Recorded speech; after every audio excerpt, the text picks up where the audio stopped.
in this excerpt that I assigned for you today.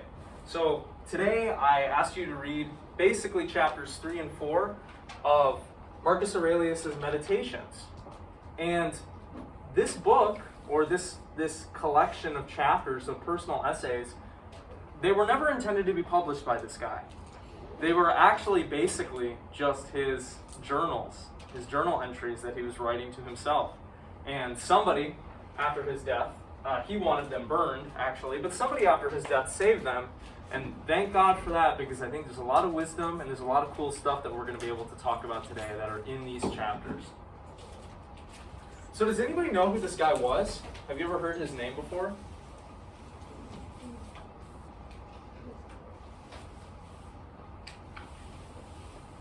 Although he was born in 121, it wasn't until later on in his life, I believe in 161, that he actually became emperor of the Roman Empire. And this is remarkable because a lot of the philosophies that we've been talking about in this class and a lot of the questions that y'all have been bringing up or mentioning have been about, well, you know, this philosophy sounds good on paper, but the person who's preaching it isn't practicing it. Or, you know, this philosophy sounds good hypothetically, but practically there's no way we could ever do this. Well, this guy, Marcus Aurelius, what's really cool about him is that he actually lived this philosophy. And you can see that when you read the historical records about his reign as emperor of the Roman Empire. He was the last Roman emperor during this period in ancient Roman history in which there was peace and prosperity, kind of like a golden age that was known as the Pax Romana. He ruled for 19 years, from 161 till his death in 180. And what's remarkable about this man is that he was basically the ruler of the known world in the Mediterranean region, okay? He could have all of the wealth. He had all the wealth anybody could ever want. He had all the wine anybody could ever want. He could have all of the women and men that anybody could ever want. And yet, this dude, faced with all of these temptations, having all of this power, lived a good, respectable life. Honestly, he can be maybe one of the only people throughout history that Plato would regard as somebody who was a philosopher king, who actually practiced the virtues of honesty and goodness and lived up to their principles and moral obligations, but didn't desire wealth or power or lust for any of that stuff. In fact, if you read these meditations, you'll see Marcus Aurelius has no love for wealth and power. He doesn't want to do this job. That there is a certain melancholy running through this work because the life of the virtuous person is one that is extremely lonely. When you're living up to your principles, when you're doing what you ought to do, when you're being a good person in literally every circumstance that presents itself to you, there's no one else that you can really confide in. No one else that you can really talk to. Because there's nobody that's on your level, so to speak. And so I think these meditations kind of testify to the difficult, in a sense, life that Marcus Aurelius was living, despite the fact that he had all of this power. But although he did have all this power and all of this wealth and this ability to kind of do whatever he wanted, he really ruled for the good of the Roman people. And he had to deal with these people day in and day out who were trying to supplant him, who were asking for things, these greedy, avaricious, unvirtuous people. And despite all of that, he still lived up to the philosophy that I'm going to present to you today, which is very similar to Emerson's philosophy in certain respects. It has a lot to do with inner strength and self-reliance, but it has none of that wooey spirituality that Emerson talks about. This is a very down-to-earth philosophy, and it's known as Stoicism.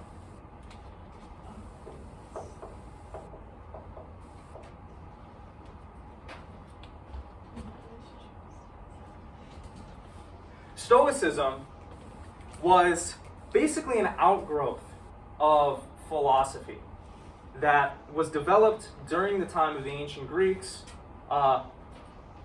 I've kind of presented to you this before, but when Plato was writing, when Socrates was around, they were trying to contend with kind of the changing moral and political landscape that was occurring around them due to the Athenians' war with the Spartans, right? The Peloponnesian War.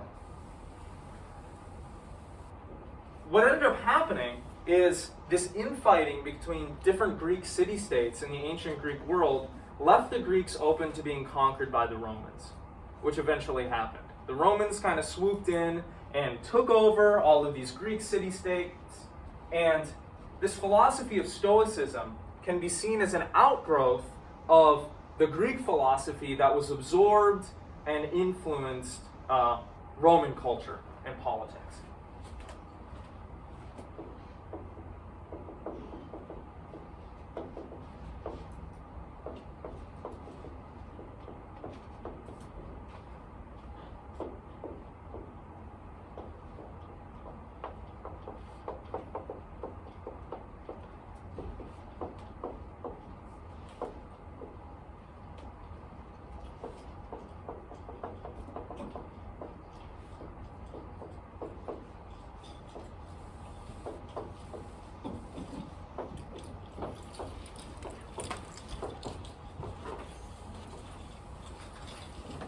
Basically, the kind of Socratic philosophy that had become popular during the time of the ancient Greeks, that was starting to spread itself through Athens and the surrounding Greek city-states, became absorbed by the Roman culture that kind of swooped in and conquered them.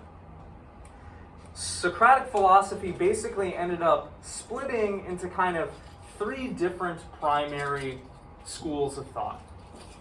There was skepticism, which we see in Socratic philosophy. This school of thought was focused on that aspect of Socratic philosophy, that questioned material reality, that said, what we're seeing isn't exactly how things are, and they kind of leaned into that element of it. Then there was another thread that's known as Epicureanism, which we're going to be looking at in this class. Epicureanism was a philosophy that was developed that basically said that pleasure is the highest good, and that the fulfilling, happy life is one that seeks after pleasure in a moderate respect. They didn't want to go overboard or be gluttonous or be overly sexual or anything like that. But then perhaps the most important outgrowth of Socratic philosophy, due to the influence of the Romans on the Greeks, was this school that we're going to be talking about today, of the Stoics. And like I said before, this is kind of a very down-to-earth based philosophy. It's not really concerned with spirituality. It's not concerned with the gods. Basically, if you wanted to sum it up, the Stoics believe that a happy, fulfilled life is going to be one where you endure the hardships of life, you're grateful for what you have, and you don't complain about stuff. It's an ancient philosophy of life which stressed the importance of self-mastery.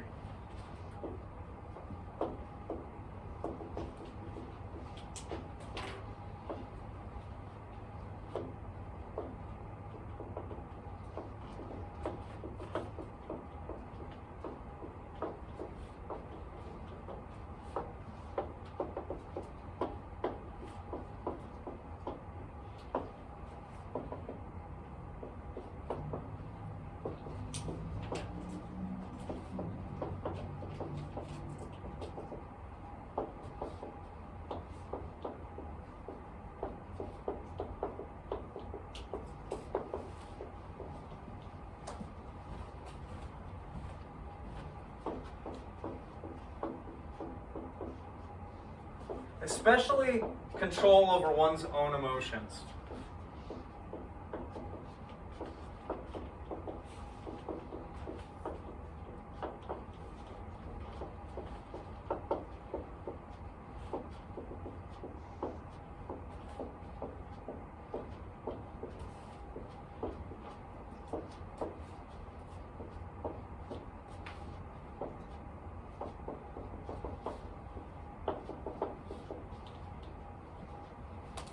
Stoicism is all about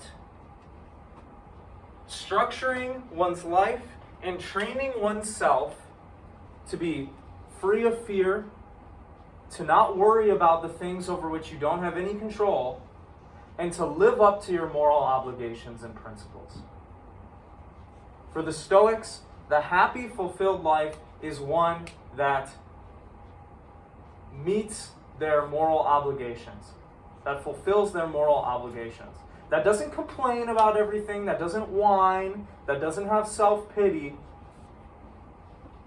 but who teaches themselves to be brave, to be courageous, not to fear death, not to fear the trials and tribulations of life, but rather to be strong people who live up to their principles. And like I said before, Marcus Aurelius, from what we know, actually lived this out. Despite the fact that he was dealing with temptations we will never have to deal with. Again, he was probably the most powerful person in the world at this point. He could have or do whatever he wanted. And yet, he didn't have sex with a bunch of people all the time. He didn't do a bunch of drugs. He wasn't constantly wasted. He didn't lie. He didn't cheat. He didn't steal. He didn't kill people just for the fun of it. He was an honorable person who, in the face of all these temptations, lived up to his principles. Why was he so powerful again? He was the Roman emperor. Oh, okay. His word was law. If you're the emperor in ancient Roman times, whatever you say goes. One day you could be like, hey, kill all these people, they'd be dead. Another day you could be like, hey, import 100 women from this Greek city. I want to have sex with all of them, and it would happen. And he didn't do any of that stuff. We're tempted to transgress on our principles in very little ways, right? Oh, I'm going to have that extra piece of pizza. Maybe I'll cheat on my partner because this person seems really hot. This dude could have whatever he wanted, and he didn't do any of that, which is remarkable. And it kind of testifies to not only the strength or practicality of this philosophy, but also its relevance, and it says something about what we are capable of as individuals too. If this guy could live a life like this, being faced with all of these temptations, we could probably do that too. So hopefully this lecture gives you a little bit of hope. It's a philosophy that you can see is kind of closely related to Greek virtue ethics, right?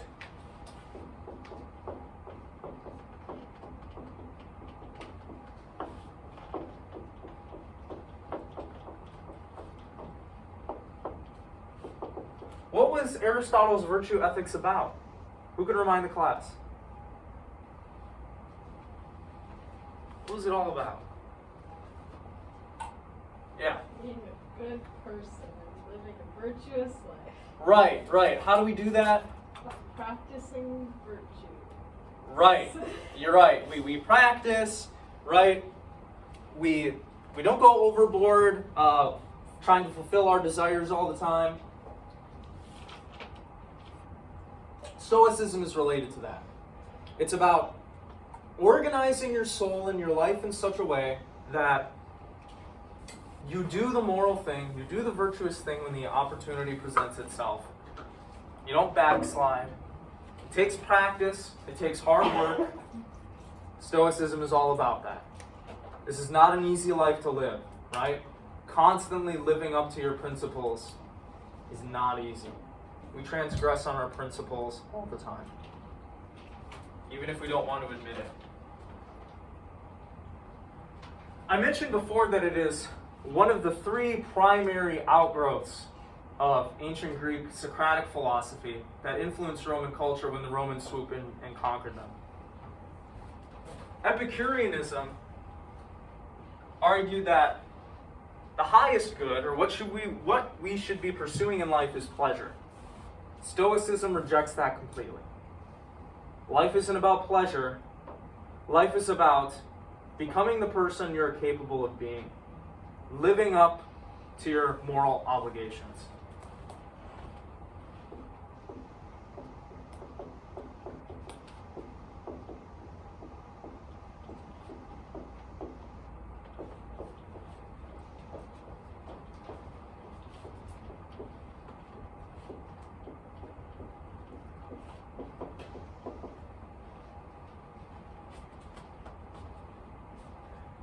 Instead, it focuses not on gratifying our desires, not trying to lead a pleasurable life, but living in an authentic fashion that is true to our principles. Again, I keep mentioning this word principles.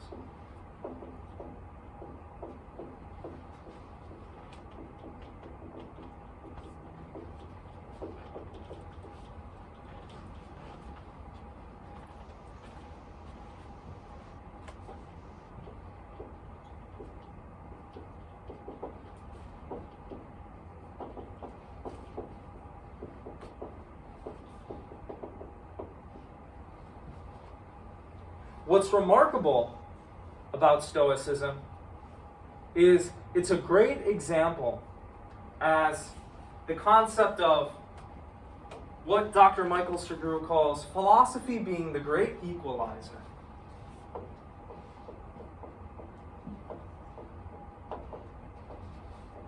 Anyone can do philosophy, and anyone can improve their life by doing philosophy and by cultivating knowledge and by engaging in reflection, personal reflection. The two most prominent Stoic philosophers that through which we understand Stoicism and whom we study today are Marcus Aurelius, who at his time was the most powerful man in the Greek world, the Greco-Roman world, who was emperor.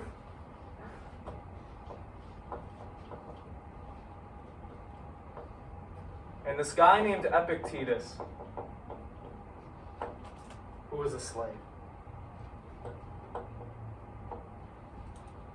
Stoicism owes its development to these two guys who came from radically different walks of life, but yet who found solace and peace in a philosophy that sought to cultivate inner strength and to deal with life if it came at you. Not constantly worrying about the future, not constantly regretting the past, not constantly complaining about your lot in life, but enduring the trials and tribulations of life and being grateful for what it is that you have. Stoicism is an influential philosophy in the history of Western thought. It had a great influence on Roman culture and society, but more presently, it influenced the development of Christianity. A lot of the early church fathers were Stoics to a certain degree. It influenced thought in the Renaissance period, and it still sees practice today in certain respects.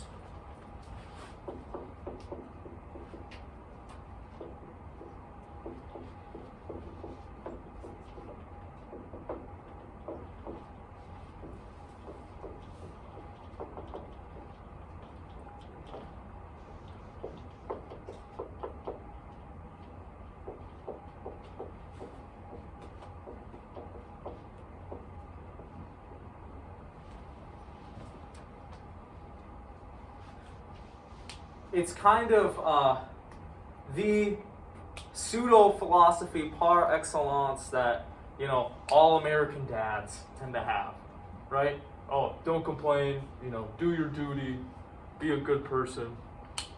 Although this is a little more nuanced than, intellectual than that.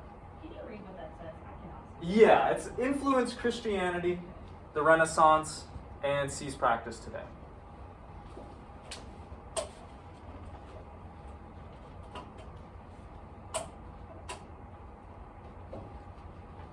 So we can regard kind of the reading that I asked you to do today as kind of Marcus Aurelius trying to comfort himself as he's dealing with all of the responsibilities and burdens and temptations of being emperor. He didn't intend for anybody to read this. These were just personal journal entries that he wrote to himself, reminding him of his Stoic principles, trying to live up to them. And live up to him, he did. I don't think there is any emperor in the history of the Roman Empire that was probably as virtuous as this guy. They didn't really see any virtuous guys after this period of peace and prosperity. Right? When you think of Roman emperors, you think Nero, you think Caligula, these people that really abused their power, killed people, engaged in crazy sex parties and drug and alcohol parties and stuff. Marcus Aurelius didn't do that. He was trying to live up to those moral obligations that he had as somebody who had a very real impact on this giant collection of people over which he ruled. Does anybody have any questions so far? Should we get into talking about some of the stuff that he talks about in these chapters? See what you think of it? All right. So I only asked you to read basically the third and fourth entries in the meditations.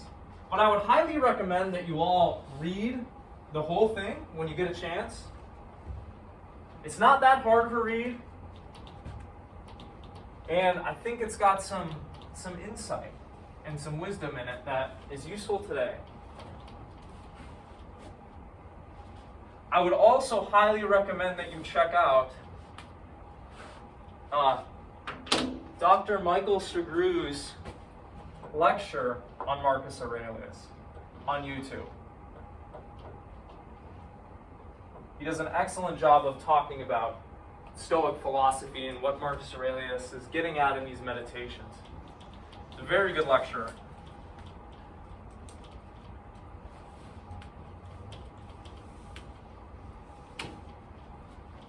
All right, so let's get into some of this. Let's talk about chapter, or what's called book 3 first.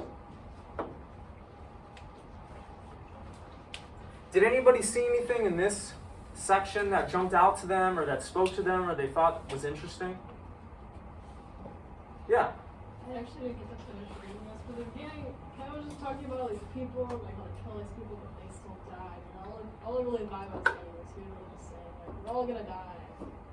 So, we're all equal to the end, honestly. Like, no matter what kind of power you have. And I thought that was, it's a good reminder that, yeah, like, no matter how great someone else's life or how shit your life is, you're all gonna die at the end, so. Right.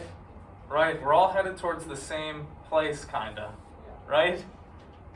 Stoicism is all about cultivating and exercising control over the things you can control and not worrying or thinking about anything you can't control.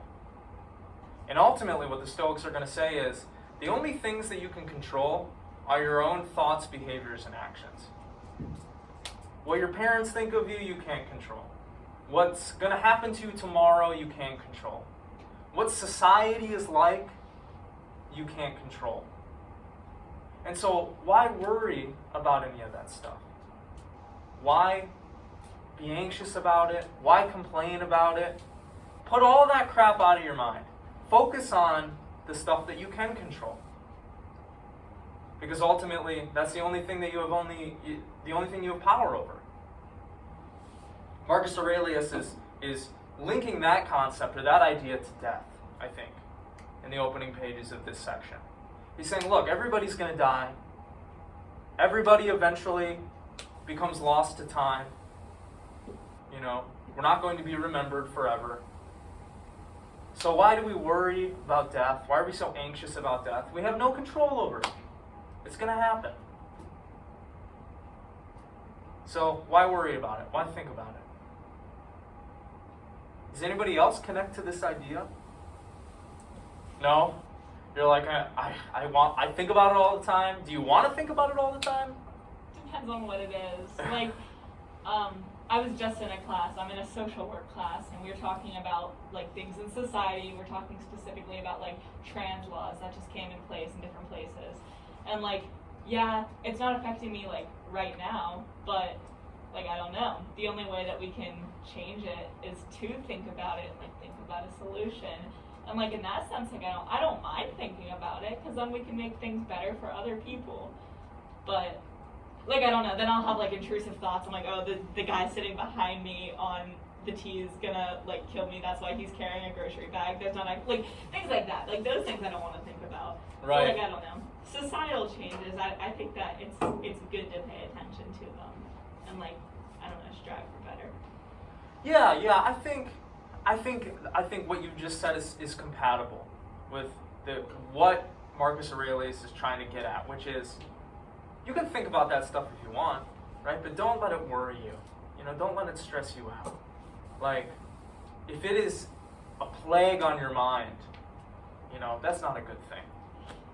It's also a different time, because like, I don't know, something that stresses me out a lot is like medical bills. Like right now I don't have to pay them because like I'm just a little child or whatever. Like my mom is like helping me out. Although like last year I had to go to the doctor, and it ended up being a very expensive like 3 months. Like I had to get multiple scans and x-rays and like others, like it was very expensive.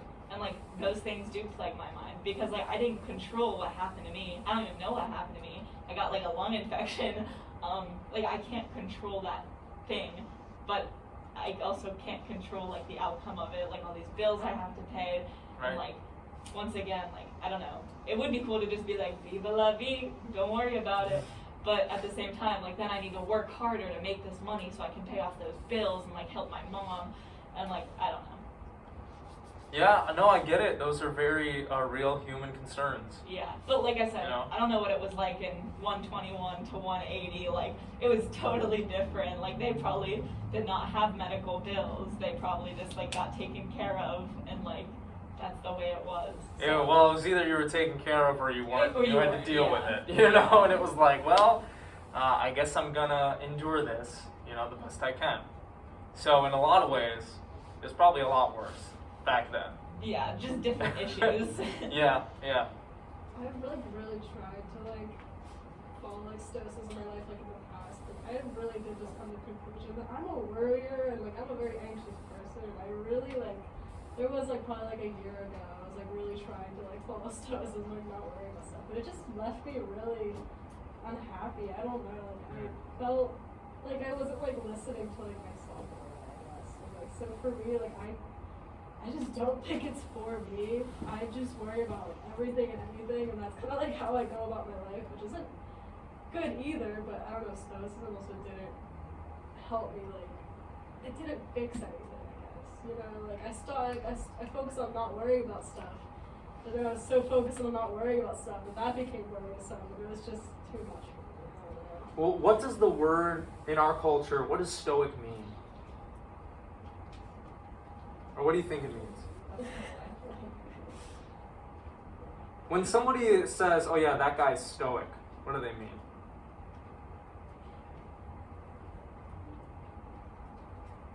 They mean something like he doesn't have emotions, right?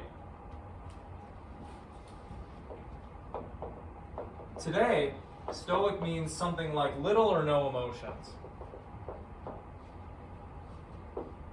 But that's not what Stoicism is. I'd like to make a distinction here. Stoicism isn't about not having emotions. It's about developing control over your emotions so they don't control you. When it's put in that light, does it sound a little better? Or are y'all thinking that this means, oh, we have to be hard on feeling people, can't ever feel anything?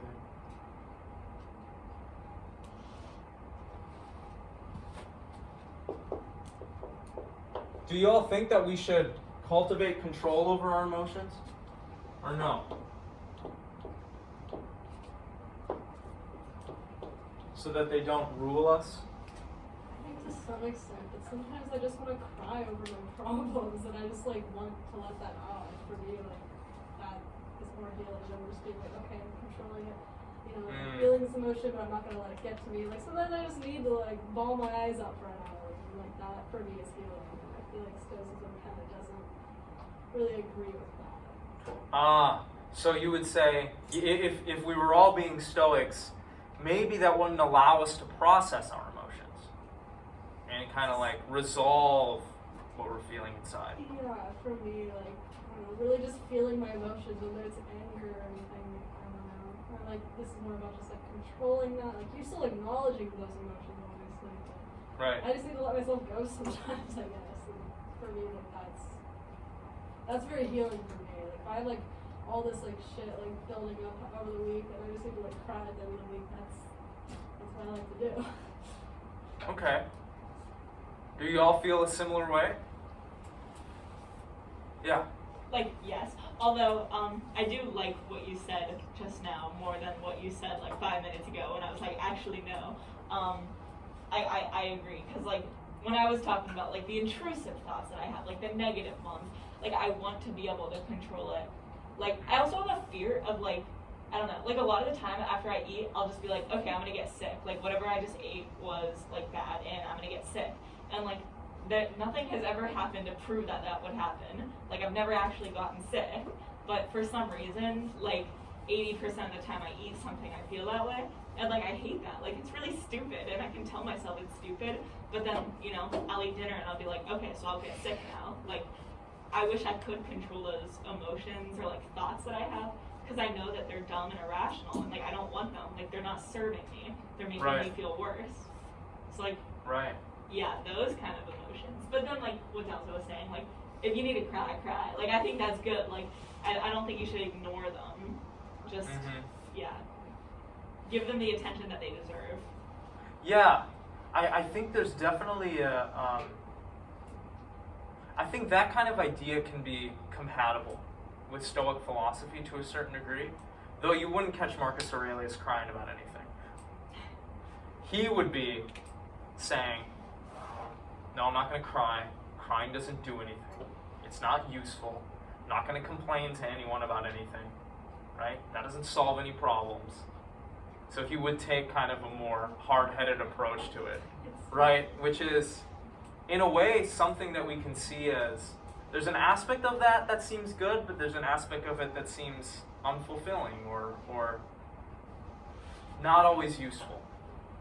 I feel like that's just him though. Like, I don't know. Maybe I'm wrong on this, because like I've told you, I don't understand. Like, they're local. But yeah, like, I feel like he is saying, like, that's what works for me. Like, for you, if you need to cry, like, do it. I'm just saying, like, I'm not going to, because it does nothing for me. Like, I don't know. Maybe I'm wrong, like I said, because I never really understand anything. But from what you're saying and stuff, I don't know. Like, it's not always easy to tell, you know, whether these ideas or these feelings or thoughts that we're having about these views are compatible with them or not. It's tricky, you know, you got to kind of like think it through for a long time. From where I'm standing, it would seem like, you know, letting yourself cry after a hard week, in a sense, means you have control over your emotions. It's like, all right, I'm setting aside this time to engage in some emotional catharsis. But when I'm at work, I'm not going to be crying. You know, when I'm out at the supermarket, I'm not going to cry when somebody cuts in front of me in the grocery line, right? So, yeah, I think that kind of emotional catharsis can be made compatible with it. But again, Marcus Aurelius would take a more, like I said, hard-headed approach to it. He would not probably want to say that it's compatible in that way. But let me ask you about this one, and we see this in Book 3. Marcus Aurelius talks right away about we should have a sense of urgency and determination about life.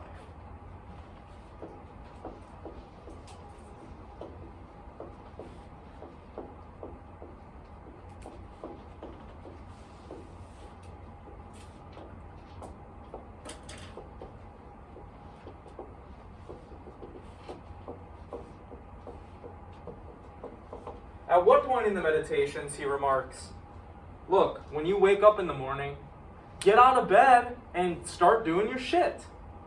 All right, don't just lay in bed thinking, oh, I got so many things I gotta do, I don't want to do it, I'm gonna stay in here, it's so comfortable. He's like, you need to develop a sense of urgency and determination about life. Because that wallowing attitude is just gonna make you sink further and further into sadness and this stuff. So you've got to get up and go. What do we think about that? Do you wish you had more of a sense of urgency or perhaps passion about your life? Motivation, even, which is kind of a separate thing, but related. Yeah. Yeah, I definitely think he's got a good point. Because, like, I have stats at 9:40 in the morning. And I wish that, like, I would wake up and I'd be like, oh my gosh, I gotta go to statistics. Yay! And, like, go down to the 3rd floor and just, you know, be happy to be there and be like, yep, I gotta do this, I gotta get up. But the reality is I wake up at 9 and I'm in my bed until 9:30 and I'm like, oh, should I skip? Oh, no, I can't skip. It's math, I'm not good at it. But, like, if I would just get out of bed and get ready, I feel like I'd just be like, okay, it's time to go to class. But instead of just, I'm miserable, I gotta go to math. You'd be in a better mindset to kind of tackle it. Yeah. Yeah, I get that. I think that's something that a lot of people experience nowadays, right? Yeah, Delta. Like forcing myself to be a morning person was like really good for me because like yeah, when I do first wake up, like I try to do like at least like one chore or cleaning thing, you know, even it can be as simple as like wiping down the counters or something, doing the dishes. I totally ignore last week, and then also just like do something like for me. And sometimes it is like sitting down, like doing my makeup or like doing yoga, and like doing both of those things every single morning when I wake up, like really makes me like way more productive for the rest of the day. Like feel good for the day. So yeah, I do like really agree with that. Like you wake up and just get ready to like do stuff and like you know, I don't know if I have a sense of like urgency to do it, but it's like I do know like I'm gonna do these things and like it kind of gets me ready. So I do kind of agree with that. Yeah, I think it's a lot of people nowadays don't have a sense of urgency about their own life. But we're all headed towards death, right? And every moment we're not doing stuff is, in a sense, time wasted, right? It's a hard truth to encounter, but obviously he would try to develop this, right? Because he had so many responsibilities, right? He couldn't sleep in until 11 a.m. every day. I mean, he could, but then the empire would fall to ruin, right? So he's like, oh, I got to take care of this shit, so I'm going to get up. He also says in this section that we should teach ourselves to be content with little. Or maybe train is a better word.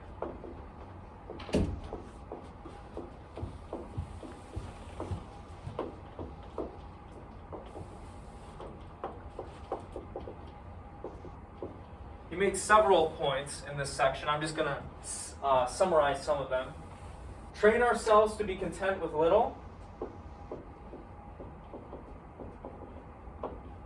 Live according to our principles. And he places an importance on authenticity and honest expression.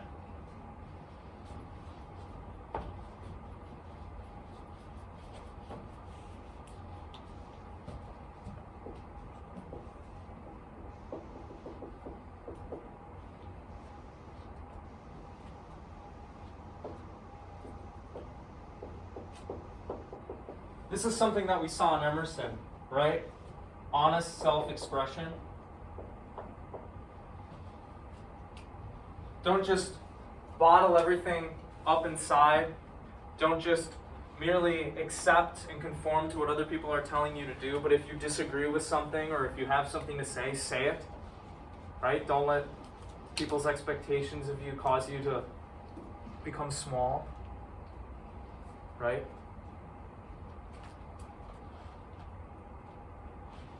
This is a really hard one, right? This is something that we're going to have to train ourselves to do, habituate ourselves to do. We're only going to be able to live a principled life if we practice living according to our principles. Right? It's not something that we can expect ourselves to do just on one sunny day, right? Oh yeah, I'm going to be a principled person now. No, it takes training and it takes hard work. And Marcus Aurelius talks about that. But what do we think about this one? Teach or train ourselves to be content with little. This is something that keeps popping up in this class, right? A lot of philosophers are talking about this one. Like the minimalism movement that's been popular like the past decade, where it's Right. just about getting rid of all that excess stuff. And I think there is definitely, especially in today's age where we have access to so much stuff and people accumulate so much stuff. I don't know. I like to think what are the few things I feel like I actually genuinely need and kind of prioritize that and try to kind of the rest of it. But I think we are very conditioned to have so much stuff, so that's very hard in today's age. It takes a lot of mindfulness and a lot of practice. But I mean, is he talking little objects or little Across the board. Yeah, people in your life, I think it's similar to what Emerson was saying, which is don't make your happiness dependent on having a lot of stuff, having a lot of opportunities, having a lot of pleasure, having a lot of comfort. Train yourself to be content even in those situations in which you're facing hardship. And a lot of that in our day and age comes down to materiality, right? We have so much crap. I mean, look at this. I don't need this thing.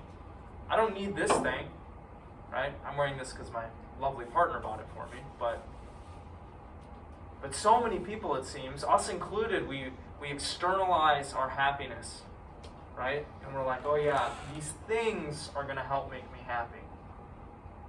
But what Emerson and Marcus Aurelius are trying to get at is we got to train ourselves out of that mindset.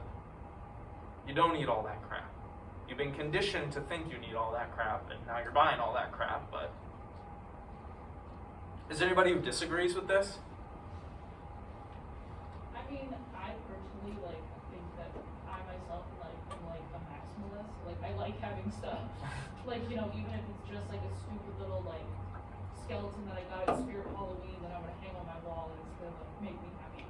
Right. Something stupid like that, but I don't know. I feel like it's maybe also I feel like if my room was just blank, it would feel really sad. There's nothing fun to look at to stimulate my brain at all. There's nothing there that's oh, this is something that I enjoy, so I have it here. If it's just a white room where you have a bed, it seems kind of sad. Seems a little lifeless, right? A little prison life. Yeah. Yeah. Is it good or is it desirable that we feel like that? Do you all wish? Let's say you've really decorated your room. You have stuff. You have a lot of things that bring you joy. Do you wish your life was like that? We're not going to be able to take any of that stuff with us, right, when we die. If it brings us happiness on earth, that's good. Happiness is nice. Would we rather desire, though, to think and feel the way we do about stuff making us happy, or should we try to change that? Yeah, I think material things we're never going to be satisfied. At least most people are going to want more. If I find a cool thing to collect or decorate with or play with, I'm going to want more. That's just, I don't know, eventually that happiness, you're going to get sick of the thing on your wall and want something new and something else. And if you buy something, you get that satisfaction of having that new item, you're going to want to feel that same feeling again of seeing that cool new thing for the first time again. Y'all agree with that? Or do you think we can be moderate kind of in maybe both things are true? Maybe we keep buying stuff and that feeds into this cycle of wanting stuff. But maybe also we can live a happy medium, where we have some stuff that brings us joy. And, we don't need to get rid of everything. Our room doesn't need to be a prison, right? That is my biggest critique of being kind of kind of lacks like that personality, like, you know, objects and what you have is like a part of, you know, your expression. But I think just being more mindful of what you bring into your life is really important. You know, if you're bringing a new thing in your life, is there something that you already own that you can get rid of to replace it with? You know, like making sure you're just being mindful about what you are bringing in your life. Because, you know, with online shopping and with all the stores we have, it's so easy to buy and accumulate. But I don't know, I kind of like the one in, one out rule, where if I'm buying like a new thing, I have to get rid of another thing in that similar category before I bring it into my life. That's like a really nice rule I like to live by. But just because like I get really overwhelmed by like a lot of stuff. Like my mom was like a hoarder, so like growing up my house was like terrifying, and that like really like set me up to be like, okay, I don't want a lot of shit. Right. But I don't know, I feel like if you love collecting like tiny horses or something stupid and random, like you should just be able to do that. I mean, if you're working for your money and I don't know, I don't think it's necessary to like live a good life to be content with little, but it is important to be mindful, I guess. I don't know. Got it. Yeah. I think that like that's a nice idea, but it's not necessary to be happy. Like to be content with little, it's like a nice sentiment. But like, you know, I like my little knickknacks too. Like, I had like a few plants in my room, and did I need to go buy another plant the other day? No. But did I? Yeah, because I was like, oh my gosh, now my other plants have another friend. Yay! So like, yeah, it'd be nice to be content with little, but I also don't think that like you don't need to be happy because of your like material things that you have. You just have to watch that you're not putting all of your happiness like into making it dependent on those things. Like those should just be like a nice little thing. Like, I had a really bad Tuesday, so on Wednesday I bought myself a plant to make myself feel a little. Yeah, maybe there's something about this that kind of is related to this idea about Emerson that we talked about on Monday, right? Which was, it's great if things make you happy, but maybe you shouldn't make your happiness dependent on things. Maybe that's a good rule to live by, or something to try to work towards. Maybe. That way, if if all your stuff goes up in a fire, you're not going to be, devastated and unhappy. Right? You'll be like, oh, it was nice having that, but I'm not destroyed. Right?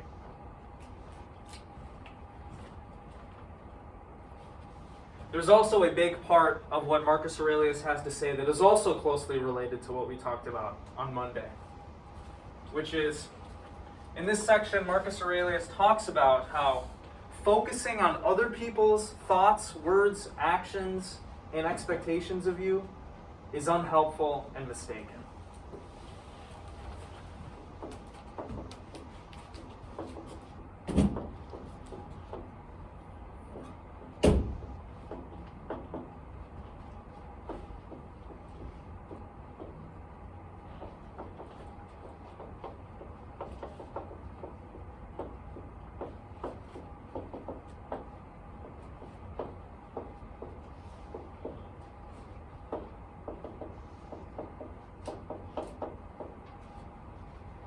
We place so much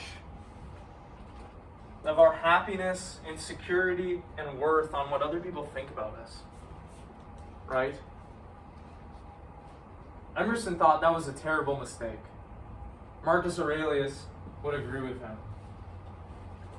Instead, what is going to produce strength and happiness is not doing that, but cultivating self-mastery and control over our emotions.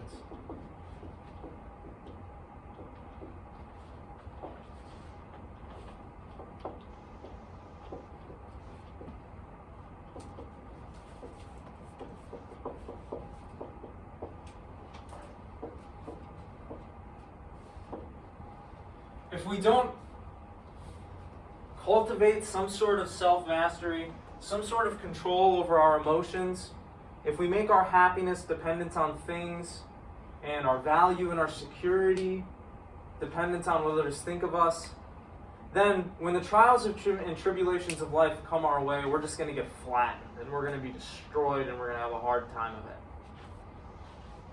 But instead, if we face our fears, if we work on living up to our principles, if we learn to control our emotions so they don't rule us, we'll be able to handle those sufferings and pains of life, which are inevitable. Right? Everybody's going to suffer at some point in their lives. Everybody's going to experience pain. You're not going to be able to please everyone. Stoicism is a philosophy that's all about dealing with that in the most practical way, and in a way that's going to allow us to feel fulfilled with ourselves. Practicing reflection is also really important to this.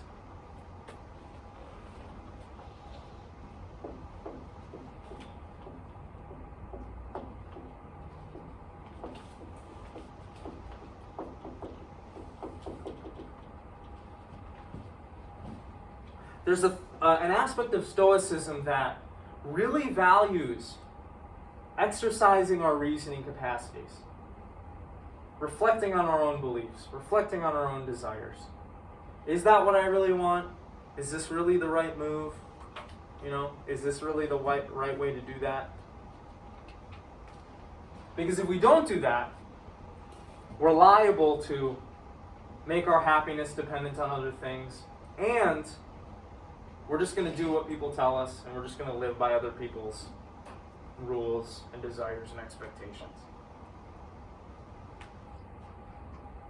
There's also this sense in Stoicism, which is very hard to accomplish, but this is something that Nietzsche talks about in his writings, is we should do our best to cultivate what is called amor fati. Does anybody know what this means?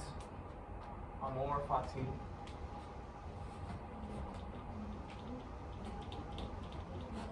What does amor mean? What does that sound like? Love. What does fati sound like? It is an F word that has an A in it. This is a little harder. It means fate. Love of fate.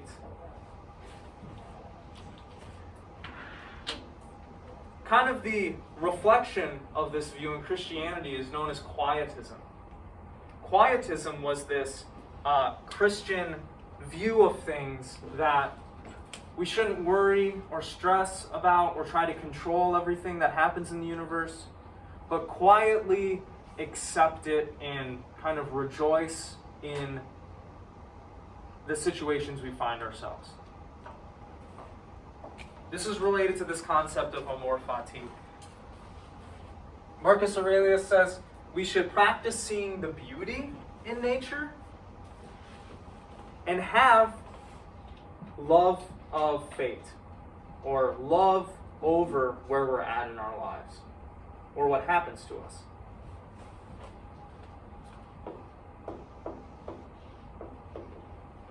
Not despise what happens to us, not complain or worry about it all the time, but try, in a sense, to develop a gratitude and a joy with what's going on around us, even if it doesn't seem great at the time.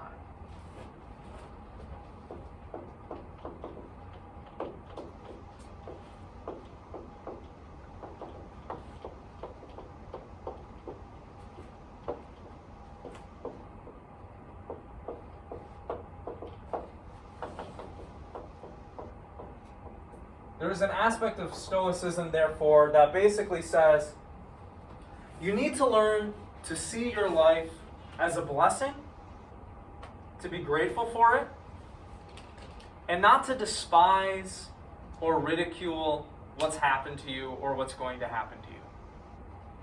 There are a bunch of things you can't control in life. Your loved ones are going to die. You are going to experience medical problems. You will experience car issues. But instead of constantly viewing these things through a negative lens, we should try to look at them in a different light. We should try to rejoice in them, in a sense. Or at least learn to accept them without constantly being negative about everything. This is very hard to do, right? Does anybody wish that they could live like this? It sounds great, right? It's not impossible. It just takes a lot of friggin' work.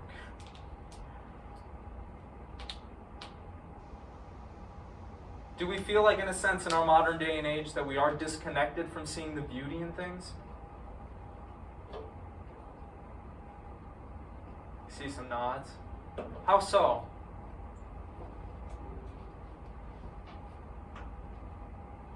Very specifically with the beauty of nature. Like, you know, we live in a city right now where we don't really see nature. And like, with industrialization and everything, we've destroyed so much of it. We Right. don't really care anymore. Like, even the things that people like try to do to preserve nature, you see that they're just kind of like a facade. They don't really want to do it. They're just trying to appease people. Right. Yeah. Well, when Marcus Aurelius talks about nature, he's basically talking about the universe, but there's a very, very real aspect of that. That means, you know, the forests and the rivers and the mountains and the trees and the flowers that are outside in the courtyard right now, right? If we paid attention, maybe, or tried to cultivate seeing the beauty in even those, you know, small instances of organic life, how much more would our lives be enriched? You know, we're constantly living in our heads, we're constantly worried about stuff, but when do we stop to smell the roses? There's this thing, and this is gonna sound so dumb. I don't remember the name of it, but it's like morbidity something, and it's basically like people focus on the negative stuff. That's why like traffic is always so slow whenever there's an accident, because like everyone needs to turn their head and stare at it as they're driving by to be like, ooh, Right. what happened there? Right. And like I don't know, we have that. Like everyone's focused more on like, oh, they're digging up the road again. Like we should be so annoyed and so upset about all that when, like, I don't know, maybe they're gardening right next to that hole in the road. Like I don't know. That's a stupid example, but yeah. I have a personal experience that I think would be good to share. My partner and I have been experiencing car problems for the last year. A lot of car issues. And finally, they've been fixed. But there was a point where there was something so wrong with the car that it was dangerous if I drove it over 50 miles an hour. And so I was driving on the freeway, and I'm going 50 miles an hour, and I see all these people passing me, and they're like looking at me and giving me dirty looks. And that made me realize, what if I saw every slow driver on the road as somebody who's having car problems? There's no way I could ever know that, but it completely changed the way I looked at slow drivers. I don't get angry, but I do get angry on the road. But once I kind of had that shift in mindset, I saw slow people on the road in a whole different light, right? And I wasn't as angry at them. And I was more accepting and compassionate and understanding. What if we could just shift our perspectives in little ways like that? You know, not focusing all the time on the negative, or not thinking the worst of people all the time, right? There is a sense in which we're all fellow sufferers in this life. We could have a lot more compassion for others instead of expecting the worst out of them or from them, right? This is just like another example, but you said like expecting the worst of people, or yeah, assuming the worst of people. Whenever my mom is so judgmental, she's terrible, but we saw someone, I think it was like in the city, like downtown here, and they were homeless, and like when we walked away, she was like, they're probably a drug addict. Like if they get any money, they're just gonna turn around and buy drugs and kill themselves even more. And I'm like, okay, or like maybe their house caught on fire and like they're here, like they couldn't, like I don't know. She like, yeah, but what you said, just assuming the worst of people in every given like scenario, every circumstance. Right. We're so quick to judge others, right? And we're so quick to judge ourselves too. But we don't know what other people are going through. You know, we don't actually sit down and talk to the homeless person that's asking for money from us, right? We don't know their story. we just assume the worst, right? It's a toxic mindset. But we could shift the way that we view these things, and we could shift the way that we view other people. Let's talk about one more thing in this section. It's been popping up throughout the lecture. Death.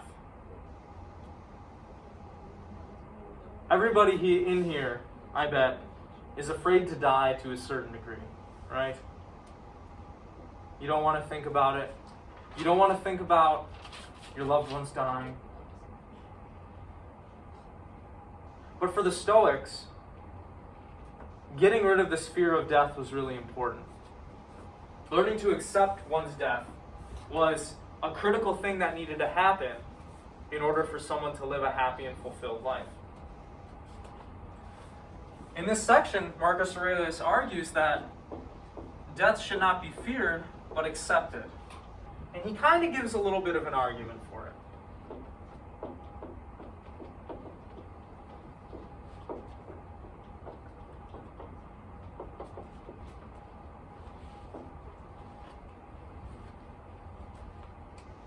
You can think about it like this.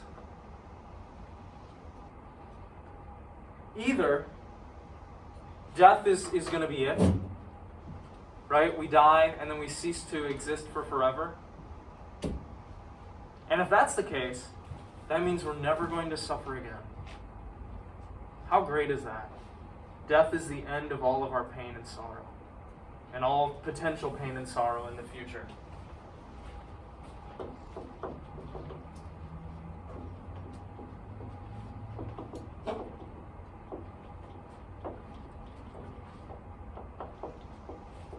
Or, when we die, we don't actually stop existing, right? Our consciousness or our perception keeps going.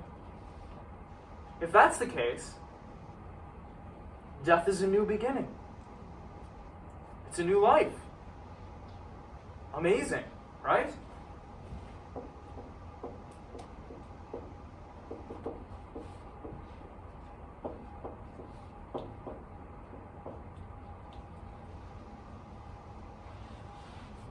Or you can think about it like this. If death really is the end of consciousness, the end of perception, the end of your individual existence, it's not rational at all to fear it. Why not? Well, you don't fear the eons of time that you weren't alive. You don't fear the however many years the universe has been in existence before you were born. So then why would you fear the eons of time that's going to occur when you're gone? Does that make any rational sense?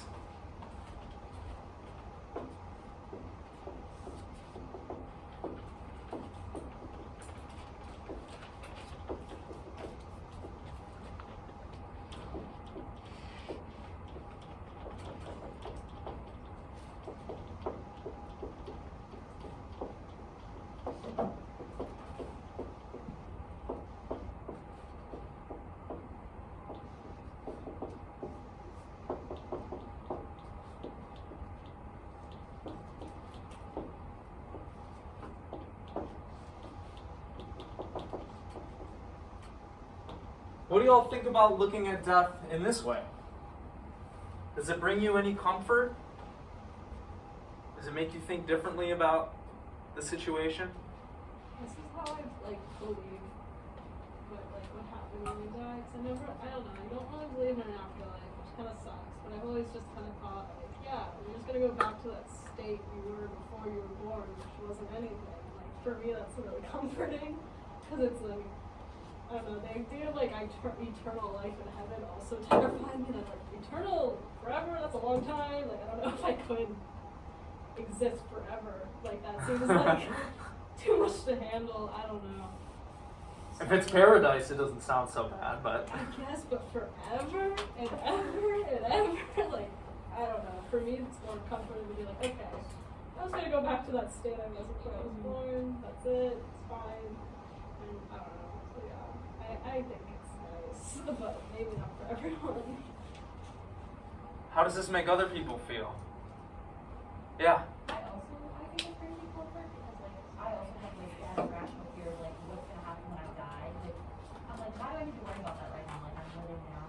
But I feel like this would also make me like that's so true. I didn't worry about when I wasn't on the planet, so why should I worry about after I leave the planet? Like I should just kind of like enjoy what I'm living now. Feel like not existing anymore would be cool. Like not in that way, but like you said, like you don't have to suffer or do anything. Like you can just be. It's like an eternal deep sleep, Yeah. right? There we go. No more pain and suffering. Great. Maybe. It's like, I don't know, for me, it kind of doesn't make sense because, like, yeah, I didn't fear the time before I was, like, born, but now I've made connections with people. Like, for me, it's not really, I'm not scared of, like, dying. I'm scared, like, what if I die before my parents? Like, they have to bury their child. Like, I watched my best friend's dad die, and he left behind 3 kids and a wife. So, like, I'm not really scared for my death. I'm scared about what's going to happen to, like, my loved ones. Like, my big brother. Like, what is he supposed to do? Deal with my family on his own? That's just not possible. He needs to be there. So, like, for me, it's not like, yeah, I'm not scared to die. And, like, non-existence? 10 out of 10. No more pain or suffering? I'm in for it. But, like, then everyone else is suffering that I knew and loved. What if everybody stopped fearing the stuff they can't control? Problem solved. Problem. Everybody just needs to be stoics, right? Like you're fearing something that you can't control, right? Which it's easier said than done. You know, I'll definitely admit that. But yeah, I hear you. Yeah, I mean, we've all got a taste of life now. It's pretty cool, right? That's some pretty awesome stuff here. I like the first line, but the second line, it makes me feel like if I know there's non-existence, the reason that I would fear that is because then nothing makes sense, and it doesn't anyways, even if there is an afterlife, still nothing makes sense, but it's the idea of being forgotten and feeling meaningless just makes you feel so weak and small. Right. Yeah, I mean, Marcus Aurelius basically says that. He's like, look, I wasn't here for a long time. I'm emperor now, whatever. But everybody's going to be forgotten. You know, that means nobody's going to remember that embarrassing thing you did in 3rd grade. Right? That's pretty cool. Right? That's not written down anywhere. And even if it was written down, it's going to be lost to time. Right? Probably. So even those regrets that we have, there they go.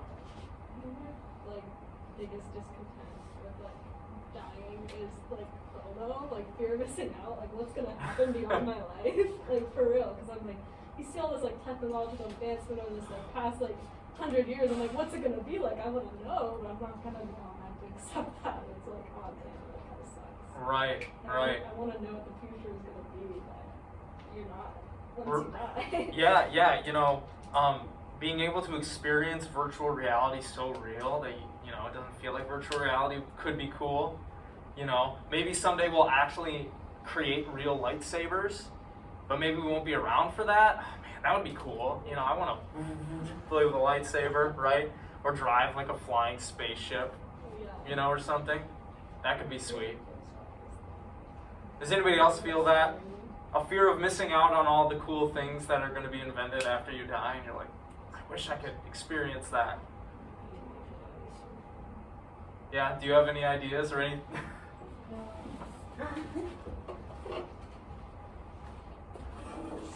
You see, though, right, that at least according to Marcus Aurelius, it's not rational to fear our death. At least that's what he would argue. I doubt our fears of death are embedded in rationality, though, right? In any case, it's an interesting view, and it's not the only argument that we're going to look at in this unit for not fearing death. We're going to bring up another one later by Epicurus that I think y'all will find interesting. Let me just touch briefly on some of the stuff he says in this book 4 and see what y'all think of it.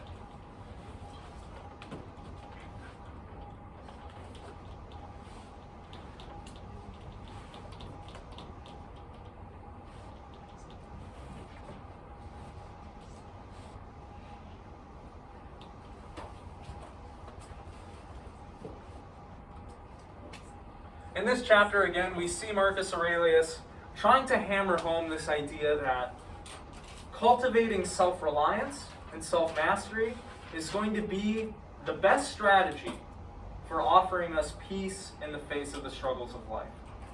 Being able to rely on yourself, being able to find happiness within yourself and living up to your own moral obligations. That's where you're going to find the most fulfillment. Not chasing after every new technology, not trying to satisfy every one of your desires. Because what happens when you do that? You satisfy a desire, what happens? Another one pops up that wants to be satisfied, right? You're hungry, so you eat.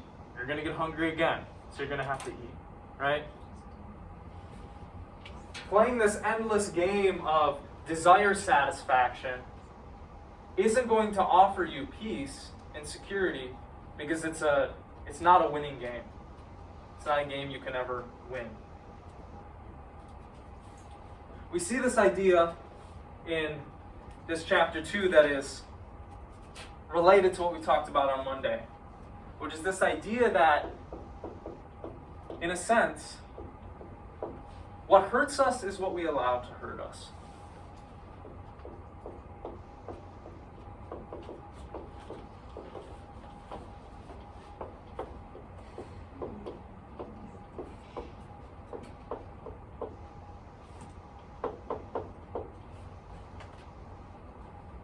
Now, how far can we stretch this?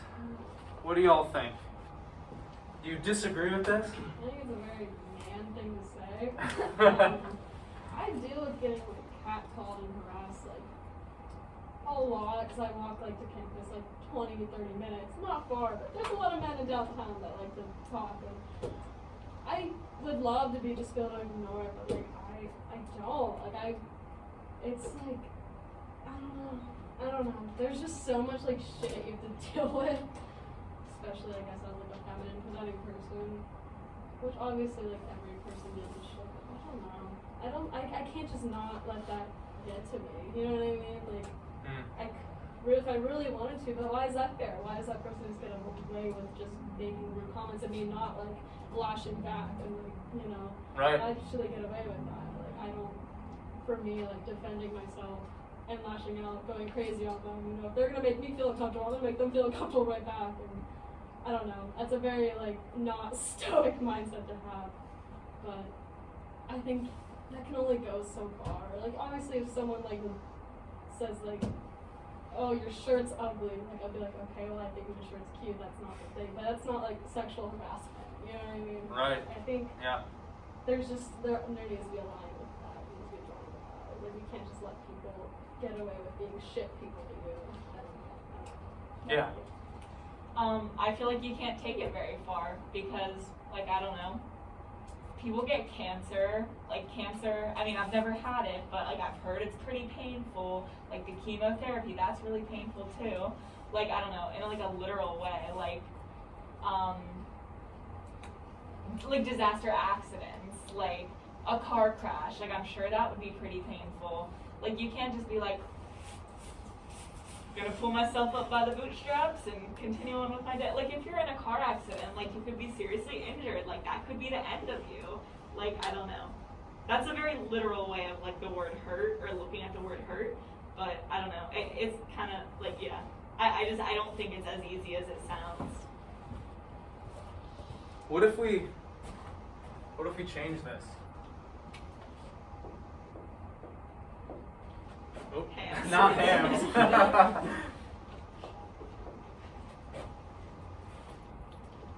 Does this change how you think of it? Do y'all think there's a distinction between being harmed and being hurt? I think there is. the thing that like I think about is like the whole like car accident situation is like, yeah, like you can't really control a car accident, but like thinking of like how he's probably thinking is like, well, you got a car to get in an accident in, and it's like, well, not necessarily, you know what I mean? But like I feel like that's what he's talking about. Like if you were to never get in a car, like hypothetically you wouldn't get in a car accident. It's just like weird, like backwards thinking, I guess. Yeah, well, I see that could be true in a certain sense. I don't think that's what he's trying to say. I think what he's trying to say is something like, look, if somebody says something that hurts your feelings, that doesn't make it fair, that doesn't make it nice, it doesn't mean that is what, should have happened to you. But is there something that you could do in the future so that other people's words don't hurt you as much? Could you steel yourself? Could you stop putting importance on other people's words, for example? I feel like this comes back to like the controlling your emotions. And so, Yeah, it is. Yeah. It really just depends on how well you handle that. But like, I read the book How to Be a Stoic, and it gives you like these 12 little tips on how to be a Stoic. And one was like, when somebody makes fun of you, make a better joke. Respond to self-deprecation. Like, oh, they made fun of you? Well, guess what? I know myself better, so I can make a hell of a lot better jokes than you can. And like, I feel like that's kind of, like, he's got a good point. Like, why should I let somebody's opinion, like, me bother me? I'm like, alright, you know what? You chose to, like, insult my weird purple hair. Little do you know, there's a lot weirder things going up in my head. You have no material. I've got it all. Why should I care? Your jokes are bad. Mine are great. So, Right? Yeah, it comes back to, like, how well you can control your emotions and everything. But, like, I feel like this part's just a little bit easier than controlling your emotions. Although Okay. they do go hand in hand. Okay. Yeah, did you have a comment? Yeah, I was gonna say similarly. I think it goes back to caring what other people think, and I wonder if that's like truly possible. Because if someone says they don't care what people think, you can say that in theory and take it to some extent. But I guarantee if someone, a peer of mine, said that, and I told them to stand in front of a massive crowd and do something embarrassing, they would have some fear of doing that. I think you can take it to some extent of how you react to what other people do to you or think of you, but I don't think you can truly eliminate that. So I guess the question is, to what extent are you going to go through the trouble of insulating yourself in these various ways? Right? We're afraid of a lot of things. But are there things that we can do to make ourselves less scared of the things that we're afraid of? Yes. Right? We are so worried about what other people think of us. But are there things that we can do to make it so that our sense of value and worth comes more from an internal source than an external source? Yeah, but it's not easy. It takes time. And you might not think it's worth it, or you might not think that's a good strategy. It's definitely the strategy that Marcus Aurelius thinks is good. Would you like to give some examples? Like, I don't know, this is one of the things, like, I was going to wait until, like, the end when you're, like, going to ask me, oh, what do you think of this? But, like, it's the same thing I thought of, like, the self-reliance. Like, I do dislike myself. I wish I didn't. I wish I could just be, like, content with myself, but I'm not. I'm, like, the same thing with not caring about what people think. I am so affected by other people's opinions. For me, they could be total strangers. And I can tell someone else, like, oh, don't let it affect you, like, who cares? Right, but when it comes to myself, it's different. Like, I don't know what's wrong with me, but if somebody even, like, I don't know, like, says the mildest thing, or, like, I smile at them and they don't smile back, like, I I take it really personally, and it's really dumb. Yeah, you're like, And like, did they think I look ugly today, or did they or think like, yeah, like, did I do something to offend them? Like, I'm such a people pleaser, and I know you said this in like the first week of class. You're like, well, you gotta stop because like it's not sustainable. You can't do it. easier And said than done? Exactly. Like, I don't. Like, I can pick out all these critiques about myself, but I still can't. Like, what am I supposed to do about it? Right. That's a hard question. It's a process, and it's not something that you're going to be able to do in one day. You know, this is what we're talking about is like a lifetime of work. You know, I have one thing that y'all could do if you want to cultivate some inner strength. Start taking cold showers every day. It's not fun, but you'll figure out how strong you are if you can stand under freezing cold water for a minute. And you'll see that you have more strength inside you than you originally thought. A lot of things that you can endure, but you just don't know it. Yeah. I don't know if this is right or if this is actually what he thinks, but I feel like a lot of what he's saying isn't like, don't have any emotion for it. It's not like completely, you know, nothing's gonna hurt you. Right, I right. think it's just like the little steps that he's trying to emphasize. Like, just sitting and letting everything hurt you. And like not trying to be like rational and try to say like, oh that's irrational, like yeah it hurt, but you know, I understand that that's not rational, and I understand that it's gonna hurt me, but I don't have to let it hurt me forever. Right. I feel like that's what he's trying to really like emphasize.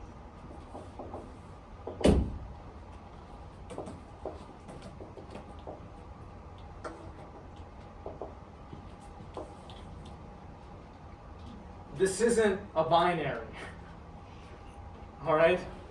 There are degrees to this. Ultimately, what it means to be a Stoic is thinking and acting in such a way that you're treading this way over time. It's not like you wake up one day and you're like, I am impervious to everything and nothing can hurt me and I don't care about anyone or anything. No, Marcus Aurelius cared about himself. He cared about other people. He had compassion for other people. He loved other people. He had emotions. But what he's trying to advocate for is that we organize our lives in such a way that we do the things that push us that way, rather than just staying statically on one part of the spectrum.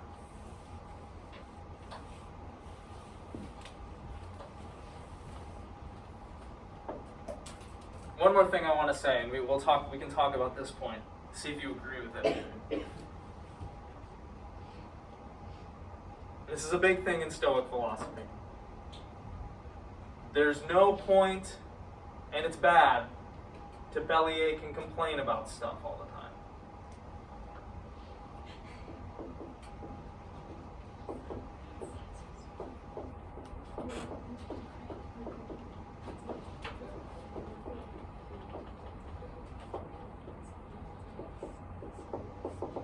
Now let me tell you what this doesn't mean.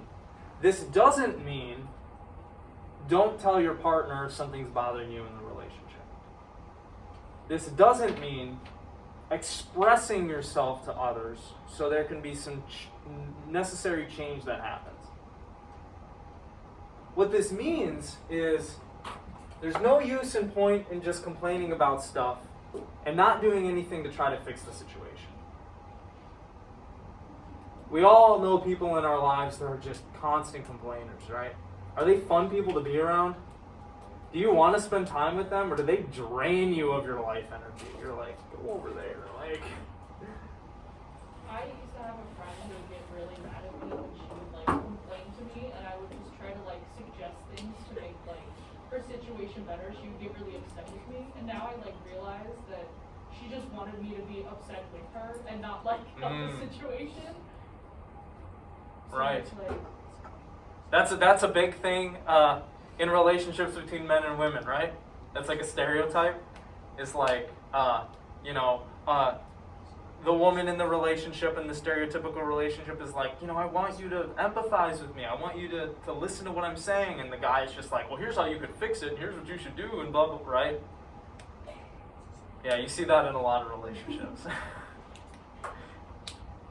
So yeah, there's a sense in which it's good to practice empathy, right? It's good to share a space and share an emotion with someone if that's going to help them. But what Marcus Aurelius is trying to say is, look, if all you do in life is complain and bellyache and worry, and you're not trying to take any steps, I don't have time for you. Get out of here. All right? I feel like this, like the way I've been interpreting this and like the have control over your emotions is like not so much the little things in your life, but the bigger things that could like continually affect you. You kind of have to control it so that it doesn't interrupt like your normal day-to-day whatever you do. Is kind of how I've been thinking about it. So I think that is like more of what he's trying to say, in my opinion anyway. Like, don't sweat the small stuff, but also if something like really traumatic happens to you, find a way where you can still experience that, but not let it define you. Right. So much of what he's trying to say is you got to develop successful coping strategies that aren't going to leave you stuck or that aren't going to destroy you. Yeah, that's like a very kind of psychological way of interpreting it. Yeah, I think that's spot on. I love to complain. Like, I'm that person that you described. And like, I try to like balance between like my group and my friends, so like not one person's getting it all. But like, I don't know, like again, when I'm having a shit week, sometimes I want to cry, sometimes I just want to complain about it, and then like I move forward from it. For me, just getting it out, I'm able to like move on. So that is my coping mechanism in a way of dealing with everything. It's just ranting to someone and moving on to that life. I don't know. So I think complaining can be useful if it helps you heal past all that shit that you're running through. I don't know. Okay, yeah. Not according to Stoicism. No, that makes sense. I don't think Marcus Aurelius is saying if you complain once in your life, you're weak and I hate you, right? I think he's saying,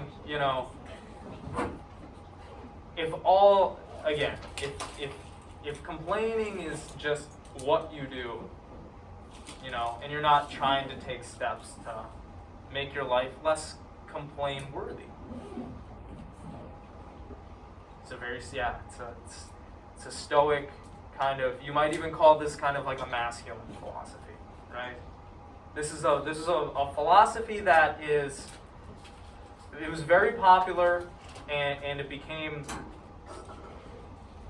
well established in like the Roman military and in Roman politics. And you can kind of see that, right, if you think about some of its characteristics. Does anybody have any questions about this? Clarifications, final comments?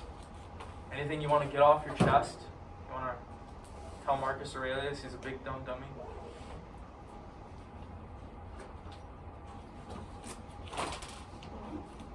All right, well, I'll let you go then. I hope everybody has a wonderful weekend.